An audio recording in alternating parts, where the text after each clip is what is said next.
Assalamu alaikum and good evening all. I hope you are doing great. Today let's know some more structural aspects of carbohydrates.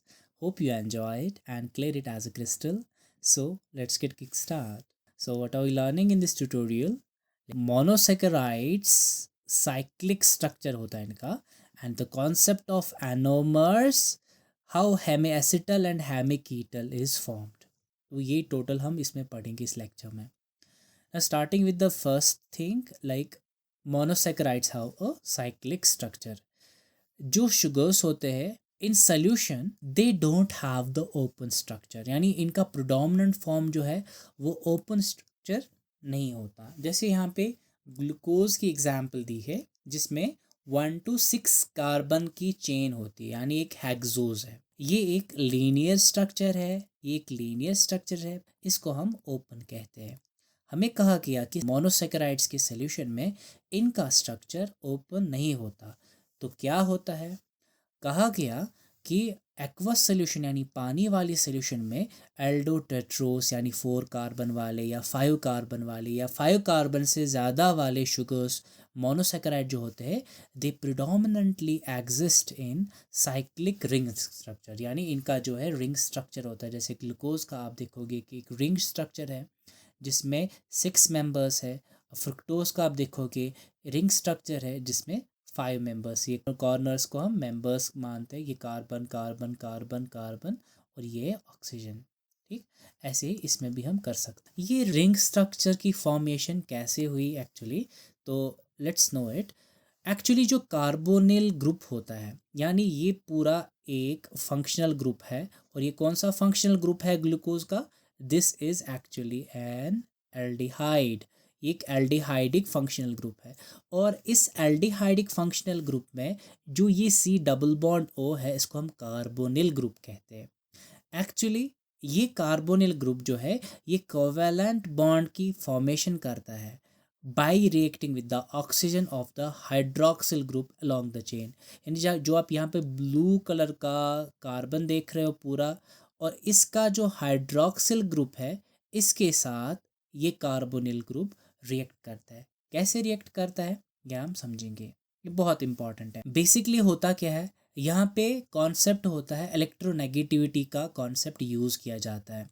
हुआ क्या, carbon oxygen इनके बीच में double bond है. यहाँ hydrogen और oxygen के बीच में सिंगल बॉन्ड, यहाँ पे एक सिंगल बॉन्ड है. ठीक, जो ऑक्सीजन होता है ये कैपेबल होता है, ये इलेक्ट्रॉन क्लाउड को अपनी ओर ज़्यादा खींच लेता है क्योंकि इसके सामने हाइड्रोजन है. और हाइड्रोजन पे एक छोटी सी पॉजिटिव चार्ज चढ़ती है बिकॉज ये इलेक्ट्रोनेगेटिव एलिमेंट के साथ यानी ऑक्सीजन के साथ अटैच है. तो ये क्या करता है, ये पूरा एक इलेक्ट्रॉन पेयर जो है इलेक्ट्रॉन पेयर अपने ऊपर चढ़ा लेता है. तो ये सिंगल बॉन्ड बन गया आप कार्बन और ऑक्सीजन के बीच में, और ये इसके साथ इस पे अटैक करता है और ये पूरा OH बन जाता है और ये इसके साथ ऐसे अटैच हो गया. नाउ कार्बन का एक इलेक्ट्रॉन लॉस हो गया तो इस पर एक positive charge, single positive charge आ जाती है. और यहाँ हाइड्रोजन को ले गया, कौन ले गया? ऑक्सीजन ले गया. अब इसका इलेक्ट्रॉन भी ये वाला ऑक्सीजन अपने ऊपर ले लेता है तो इसके ऊपर भी एक नेगेटिव चार्ज आ जाती है. अब ये इस नेगेटिव चार्ज से जो बेचारा कार्बन बचा इसके ऊपर अटैक करता है और यहाँ से OR जो है ये पूरा OR ये किसके साथ अटैच हो जाएगा? कार्बन के साथ. तो ये ऐसे एल्डिहाइड अल्कोहल के साथ कैसे रिएक्ट किया, फिर हेमी एसिटल, इसको हम कहते हैं हेमी एसिटल फॉर्मेशन. ऐसे ही जो कीटोन्स होते हैं they also react in the same fashion. Concept of electronegativity जो है, तो ये अगर आपको समझ आया या आपको अगर पता है तो ये आप आसानी से समझ सकते हो कि ये इलेक्ट्रॉन शिफ्ट हो गया और ये इलेक्ट्रॉन इस पे आ गया, ये इस पे अटैक करेगा, इसने इससे इलेक्ट्रॉन लिया, इस पे नेगेटिव चार्ज आई, यहाँ पे पॉजिटिव चार्ज चढ़ी, ये अपनी नेगेटिव चार्ज से कार्बन पे अटैक करेगा, ये हाइड्रोक्सिल ग्रुप और ये है हमारा एल्कोक्सी ग्रुप. ठीक है, तो ये इसके ऊपर अटैच हो जाता. बट यहाँ पे हमें याद रखना है कीटोन्स जब अल्कोहल को अटैक करते हैं तो हेमिकीटल बन जाता है, और जब एल्डिहाइड अल्कोहल पे अपने अल्कोहलिक ग्रुप पे OH ग्रुप पे अटैक करते हैं हेमी एसिटल बन जाता है, hemiacetal and hemiketal. Now let's move on. Now हमने क्या समझा, हमने ये समझा कि एन एल्डिहाइड और द कीटोन, जो एल्डिहाइड होता है या कीटोन होता है, ये रिएक्ट करता है, किसके साथ रिएक्ट करता है, विद द अल्कोहल, 1:1 रेशो, यानी एक एल्डिहाइड एक हाइड्रोक्सिल ग्रुप के साथ, या एक कीटोनिक ग्रुप एक अल्कोहल के साथ, OH ग्रुप के साथ रिएक्ट करता है, तो क्या बनाते हैं, हेमी एसिटल या हेमी कीटल रेस्पेक्टिवली। जैसे हमने पिछले पेज पे ये दोनों रिएक्शंस देख ली। आगे इससे क्या हुआ, जो हाइड्रोक्सिल, जो आप कार्बोनिल कार्बन देख रहे हो, हमने एक कॉन्सेप्ट पढ़ा है कायरलिटी का, यानी हमें पता है कि कार्बन जो है वो 4 बॉन्ड टेट्रावैलेंट मॉलिक्यूल होता है, 4 बॉन्ड। तो इस 4 बॉन्ड्स पे अगर इस पे अटैचमेंट्स डिफरेंट हुई, जैसे XY Z और W जैसे मैंने लिखा, अगर ये अटैचमेंट्स डिफरेंट हुई, सो इस कार्बन को हम क्या कहते हैं, कायरल कार्बन। पहली बात यहाँ पे आप फोकस करो एल्डिहाइड पे, इस पे कार्बोनिल कार्बन है, कार्बोनिल कार्बन को, क्या कार्बोनिल कार्बन एक कायरल कार्बन है, नो, बिकॉज इसने 2 बॉन्ड एक ही एटम यानी ऑक्सीजन के साथ बनाए। नाउ जब इसने रिएक्ट किया और हेमी एसिटल की फॉर्मेशन हो गई, अब क्या हुआ, अब इस पे जो भी अटैचमेंट है, अब जो भी इसके साथ अटैच चीज़ें हैं, जैसे hydroxyl group, alkoxy group, hydrogen और एक एल्काइल ग्रुप, तो डिफरेंट अटैचमेंट्स हो गई। Now there is creation of new chiral centre, this is very important point. जो ही हेमी एसिटल बनता है या हेमी कीटल बनता है, तो हमें एक कायरल कार्बन नया सा बन जाता है, since the two reacting groups are of the same molecule, क्योंकि कीटोनिक ग्रुप या एल्डिहाइडिक ग्रुप किसके साथ, अपने ही अल्कोहल के साथ रिएक्ट करके ये हेमी एसिटल या हेमी कीटल बनाते हैं। तो इससे क्या हुआ, क्योंकि सेम मॉलिक्यूल में प्रोसेस चल रही है, तो साइक्लाइजेशन यानी एक साइक्लिक स्ट्रक्चर का फॉर्मेशन हो जाता है। फिर साइक्लाइजेशन के होने के बाद क्या होता है, so we get 2 types of rings, हमें 2 किस्म के मिलते हैं, एक होता है पायरान, दूसरा होता है फ्यूरैन। फ्यूरैन के F पे फोकस करो तो ये होता है 5, तो ये है वो रिंग जिसमें 5 मेंबर्स होते हैं, और पायरान का याद रखो कि इसमें 6 मेंबर्स होते हैं। तो हमें 2 पायरान और फ्यूरैन रिंग मिलते हैं, जिसमें ये बात याद रखनी है, 6 कॉर्नर्स होते हैं, और कि पायरान और फ्यूरान में कम से कम एक कॉर्नर पे ऑक्सीजन ज़रूरी होता है, और बाकी या तो 5 मेंबर्स होंगे, या तो उसमें 4 और मेंबर्स होंगे। तो ये 6 मेंबर्ड रिंग है और ये 5 मेंबर्ड रिंग है।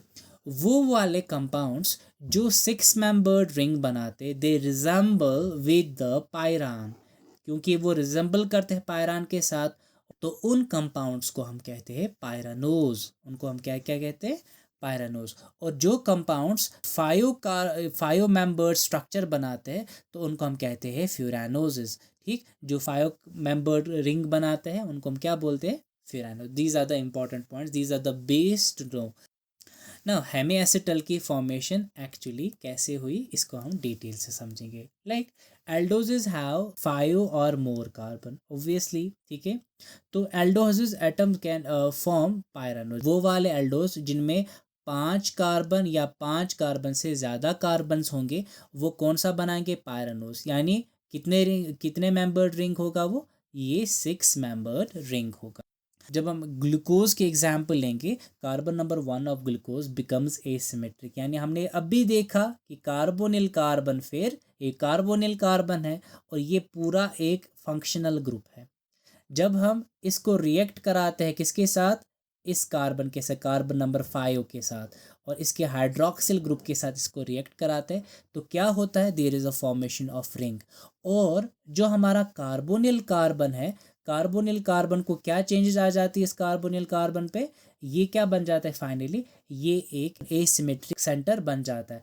और ये एसिमेट्रिक सेंटर जो है, ये एक एनोमरिक कार्बन कहलाता है। कैसे हुआ, हम देखेंगे यहाँ पे। ये कार्बोनिल कार्बन देखो, आप इसको बैंड करो इस मॉलिक्यूल को, ये C5 पे आप फोकस करो। C5 पे क्या है, हाइड्रोक्सिल ग्रुप। हाइड्रोक्सिल ग्रुप का ऑक्सीजन कार्बन पे अटैक करता है। पिछले पेजेस पे हमने देखा कि इस पे पॉजिटिव चार्ज आई थी और इस पे नेगेटिव चार्ज चढ़ेगी, क्योंकि ये इलेक्ट्रॉन इससे खींचेगा। जो इस पे नेगेटिव चार्ज आ गई, और ये हमें मानना कि ये अब बॉन्ड सिंगल है यहाँ पे, ये इस नेगेटिव चार्ज से, ये इस नेगेटिव चार्ज से इस हाइड्रोजन पे अटैक करेगा, और ये क्या हो जाता है, तो हमारे पास यहाँ पे ऑक्सीजन के साथ हाइड्रोजन आएगा, ये देखो आप, ऑक्सीजन के साथ हाइड्रोजन यहाँ पे और ऑक्सीजन के साथ हाइड्रोजन यहाँ पे। तो हमारे पास, क्योंकि हमारे पास एक एसिमेट्रिक कार्बन बना, तो यहाँ पे जिसको हम कहते हैं एनोमेरिक कार्बन। क्योंकि हमें पता है कॉन्सेप्ट ऑफ आइसोमेरिज्म में जो कायरल कार्बन होता है वो इम्पॉर्टेंट होता है, बिकॉज जितने कायरल कार्बन्स होते हैं उतने आइसोमर्स पॉसिबल है। एनोमेरिक कार्बन जो है एक इम्पॉर्टेंट कॉन्सेप्ट है। इस कॉन्सेप्ट को लेके हमारे पास दो किस्म की, क्योंकि ये फंक्शनल ग्रुप वाले कार्बन को कन्वर्ट किया गया है ना, तो दो किस्म के रिंग्स पॉसिबल है, उनको हम कहते हैं एनोमर्स। तो डी ग्लूकोज के दो किस्म के रिंग्स पॉसिबल है। एक होता है alpha D glucopyranose, pyranose means 6 membered ring, या बीटा डी ग्लूकोज 6 पायरानोस। तो अल्फा और डी जो फॉर्म है ये क्या है, ये अल्फा है, ये बीटा है। इनको हम कैसे याद रखेंगे? To know this we have to look on now what is alpha and what is beta. Alpha पे फोकस करो पहले, वो वाला ग्लूकोज या वो वाला रिंग स्ट्रक्चर जिसमें एनोमेरिक कार्बन यानी कार्बन नंबर 1 ग्लूकोज का, उस पे जो हाइड्रोक्सिल ग्रुप है, अगर हाइड्रोक्सिल ग्रुप यानी ये OH ग्रुप, ये कार्बन नंबर 6 के कंपैरिजन में, जो कार्बन नंबर 6 है, ये कार्बन नंबर 1 है, ये 2 है, 3, 4, 5 एंड 6, अगर इसके कंपैरिजन में ये अपोजिट साइड में होगा, यानी ये जो कार्बन 6 है ऊपर के साइड में है और ये हाइड्रोक्सिल ग्रुप पे कार्बन 1 पे, C1 पे, ये नीचे के साइड में, अगर ये ऐसा हुआ then it's called the alpha. और बीटा के लिए सेम हम देखेंगे कि कार्बन नंबर 6 जो है, इस पे जो ये कंटेंट है ये ऊपर की ओर है, और जो कार्बन नंबर 1 है तो ये इस पे जो हाइड्रोक्सिल ग्रुप है ये ऊपर की ओर है। अगर ये सेम डायरेक्शन में है so this is called the beta form. तो ये दो एनोमर्स पॉसिबल होते हैं, एंड दिस कार्बन जो अब एसिमेट्रिक कार्बन क्रिएट हो गया by the hemiacetal formation, this is called the anomeric carbon, जो हमें अभी समझ आया।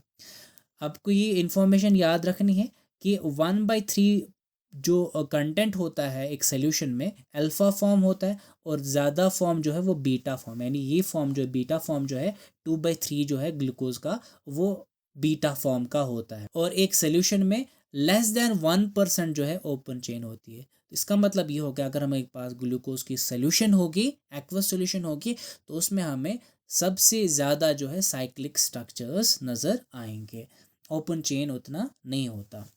Now moving on the hemiketal formation. Hemiketal यानी कीटोन्स की बात करेंगे। कीटोन्स यानी हम यहाँ पे फ्रुक्टोज की बात करेंगे, डी फ्रुक्टोज की बात कर रहे हैं। देखो कार्बन नंबर 1 और कार्बन नंबर 2 पे इसको कार्बोनिल है, और ये जो है फ्रुक्टोज के बारे में स्पेसिफिक बात हमें याद रखनी है कि फ्रुक्टोज का ये कार्बोनिल कार्बन ये रिएक्ट कर सकते हैं, यानी C2 keto can react with C6, यानी ये 6 के साथ भी बॉन्ड बना सकता है। ठीक, 1 2 3 4 5 मेंबर्स, और ऑक्सीजन होता है इनके बीच में, ऑक्सीजन होता है, तो 6 मेंबर्ड रिंग बनेगा, तो 6 मेंबर्ड रिंग पॉसिबल है। हाँ, अगर C2 रिएक्ट करेगा C5 हाइड्रोक्सिल के साथ, यानी इसके साथ, तो क्या बनेगा 1 2 3 4 और ऑक्सीजन, तो हो गया 5, तो ये 5 मेंबर्ड रिंग बनेगा। तो 5 मेंबर्ड रिंग को हम क्या कहते हैं? फ्यूरानोस, और 6 मेंबर्ड को पायरानोस। नाउ ये फ्यूरानोस है जिसमें ऑक्सीजन एक कॉर्नर पे होगा और बाकी कॉर्नर्स कार्बन वाले कॉर्नर्स होते हैं। Now it has 2 anomeric forms, इसके भी 2 एनोमेरिक फॉर्म्स पॉसिबल है। जैसे अब अगर इसको हम C5 वाला हाइड्रोक्सिल ग्रुप इस कार्बोनिल कार्बन पे अटैक करेगा, जैसे हमें पता है कि कैसे अटैक हो जाता है, तो ये यहाँ पे ऐसा स्ट्रक्चर हमें पॉसिबल है। अब ये वाला जो है C2 जो है, इस पे अगर hydroxyl group in comparison to C6 अगर ये नीचे के साइड होगा, यानी अपोजिट साइड होगा, अगर ये अपोजिट साइड होगा, तो वो जो है अल्फा कहलाता है, alpha anomeric D fructofuranose. Furanose क्यों कहेंगे? क्योंकि इसमें 5 membered ring, because it resembles with furan, यानी ये हमारे पास फ्यूरान है तो इसके साथ ही रिजम्बल करता है। जो हमारे पास, जैसे मैंने बोला कि फ्रुक्टोज के ये सारे पॉसिबल है, यानी ये 6 मेंबर्ड रिंग भी बना सकता है और 5 मेंबर्ड रिंग भी बना सकता है। नाउ अगर इसमें 5 मेंबर्ड रिंग है, जैसे आप ऊपर देख रहे हो, तो दोनों पॉसिबिलिटी है, अल्फा फॉर्म यानी अपोजिट साइड वाला फॉर्म और बीटा फॉर्म यानी सेम साइड वाला फॉर्म पॉसिबल है। अगर ये 6 मेंबर्ड रिंग बनाया गया यानी पायरानोज बनाया, उसमें भी 2 पॉसिबिलिटीज़ है, 2 एनोमेरिक फॉर्म्स पॉसिबल है, अल्फा फॉर्म भी और इसमें बीटा फॉर्म भी पॉसिबल है। अल्फा फॉर्म में इसको जो कार्बोनिल कार्बन होगा उस पे जो है कंटेंट नीचे की ओर होगा, और बीटा फॉर्म है उसमें जो हाइड्रोक्सिल ग्रुप है ऊपर की ओर होगा। तो यानी अल्फा फॉर्म जो पायरानोस का होता है उसमें हाइड्रोक्सिल ग्रुप नीचे होता है, जो बीटा होता है उसमें हाइड्रोक्सिल ग्रुप ऊपर की ओर हो जाता है। पायरानोस प्रिडोमिनेट्स इन फ्रुक्टोज सॉल्यूशन, फ्रुक्टोज की सॉल्यूशन जो है उसमें पायरानोस फॉर्म जो है यानी 6 मेंबर्ड रिंग फॉर्म जो है वो प्रिडोमिनेंट होती है, बहुत ज़्यादा होती है, और फ्यूरानोस फॉर्म जो है वो बहुत कम होती है, और फ्यूरानोस फॉर्म जो है वो फ्रुक्टोज डेरिवेटिव्स में होता है। जो बीटा डी फ्रुक्टोपायरानोस है ये है वो शुगर जो हनी में होता है, और अगर हनी को हम हीट करते तो ये बनता है बीटा डी, ये कन्वर्ट हो जाता है बीटा डी फ्रुक्टोफ्यूरानोस, यानी ये कन्वर्ट होता है हीट देने के बाद, और ये वाला स्वीट होता है ज़्यादा, इसकी स्वीटनेस थोड़ी कम होती है। तो यही प्रॉब्लम है कि अगर हनी को हम ज़्यादा टाइम तक रखेंगे, गर्मी में रखा तो उसका टेस्ट जो है चेंज हो जाता है, टेस्ट उसका कम हो जाता है। So what have we learned quickly? We have learned monosaccharides are mostly present in cyclic form. पहली बात, functional group carbon reacts with its own hydroxyl group to make furanose, अपने ही hydroxyl group के साथ react करके furanose और pyranose बनाता है। After cyclisation यानी साइक्लाइजेशन जब होगी, फंक्शनल ग्रुप कार्बन यानी functional group carbon ketonic functional group हो गया aldehyde, becomes a new chiral carbon, जिसको हम क्या कहते हैं, that carbon is called the anomeric carbon. There are 2 isomers possible, क्योंकि एनोमेरिक कार्बन एक कायरल कार्बन बन गया, वहाँ पे 2 एनोमेरिक फॉर्म्स होते हैं, अल्फा फॉर्म और बीटा फॉर्म। अल्फा फॉर्म वो होता है जहाँ पे hydroxyl group in comparison to the C6 is on the opposite side, और अगर हम बीटा फॉर्म की बात करेंगे वहाँ पे hydroxyl group in comparison to the C6 is on the same side. Thank you so much for joining me. If you enjoyed the video, please hit the like button, share this video with other students, subscribe to my channel, press the bell icon for sure. Thank you so much guys.